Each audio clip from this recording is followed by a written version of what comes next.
250,000 Floridians got kicked off of Medicaid as DeSantis, the sanctimonious, AKA DeSatan, rakes in big donor cash, because that's really all this is about for him. Hundreds of thousands of poor Floridians have been kicked off Medicaid in recent weeks as their Republican Governor Ron DeSantis traveled the country for his 2024 presidential bid, and he just getting all kinds of money from big donors while the people in his state languish in poverty. He wanted to talk about critical race theory and woke, which he not even defining that right, because he don't know what woke truly means, while poorer Floridians languish. Now, Florida is one of more than a dozen states that have begun unwinding pandemic era rules, barring states from removing people from Medicaid during the public health emergency. Late last year, Congress reached a bipartisan deal to end the so-called continuous coverage requirement. Congress was wrong. They were wrong, and they wrong right now with the debt ceiling deal. They're wrong.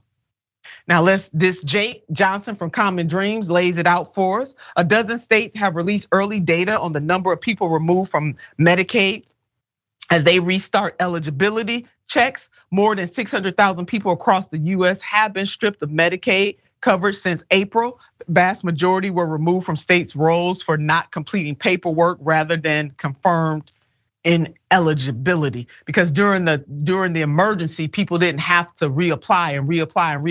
And I don't know why we didn't keep it that way. Why are we just making it so hard? It's hard enough being poor as it is, and then we just make it harder. So this is not only condemnation of Governor DeSantis, it's condemnation of this Congress as well, Republicans and Democrats, but especially the 117th Congress, because they could have done something about this. Jake goes on, one of these individuals is a 7-year-old boy in remission from leukemia who is now unable to access follow-up and potentially life-saving treatments. Families with children have been erroneously terminated, and parents are having trouble reaching the DCF call center for help with this process. But you know what? We have shown time and time again in America, we don't give a damn about our kids. And we let them get shot up in schools and don't make a change in gun laws and accountability. What we're gonna do about illegal guns and accountability in this country. So this doesn't surprise me. Goes on, DeSantis has refused to support the ACA's Medicaid expansion for the state, which is the biggest reason that more than 12% of Floridians don't have health insurance. That is the 4th highest rate in the country. Now, how much money?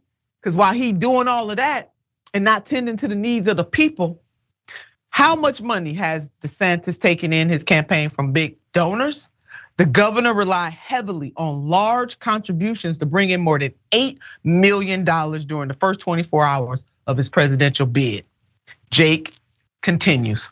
Prior to formally launching his 2024 campaign, DeSantis traveled the country in private jets on the dime of rich and sometimes secret donors, and he is currently facing a Federal Elections Commission complaint for unlawfully transferring more than 80 million from a state committee to a super PAC supporting his White House bid. Jake Johnson, you did that. That reporting is coming from Common Dreams. So Jackson, it is very obvious what is going on here. This man does not care about the job that he has. And instead of doing real work, he wallows in culture wars. He messes with teachers trying to teach history in their classrooms. He's doing everything else but what he should be doing. He flies migrants across the country on the dime of the taxpayers of Florida. Again, doing everything but taking care of the needs of the people in that great state. Yep, and it absolutely is not helping his 2024 presidential ambitions. And you read off that 600,000 Americans since April have been kicked off Medicaid, and almost half of those people are in his state.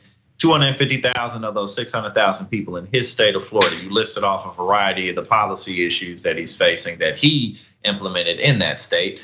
And it was Mike Huckabee Sanders who very recently was on Newsmax and was saying, look, one of the biggest questions that Ron DeSantis is going to have to answer to the people is, why are you running for president at all? You just won your second term and now you're asking for another 4-year position. It's literally what he said word for word. Larry Kudlow said much of the same thing. And when you have people like those two making pragmatic sense in their insults, then you know you're on the wrong path, because those are two very ridiculous people. Yeah, it's just Ron DeSantis is not doing a good job in his state, and his campaign slogan, one of them is "Make America Florida." But Americans don't want that. That's really not what we're excited about. He's really not making Floridians happy, and he absolutely can lose the job that he has, let alone beat Donald Trump in the Republican primaries. Yeah, that is so true. I mean, he's not winning, as he said, call him a winner. He's not winning in the primary thus far, so we can scratch that.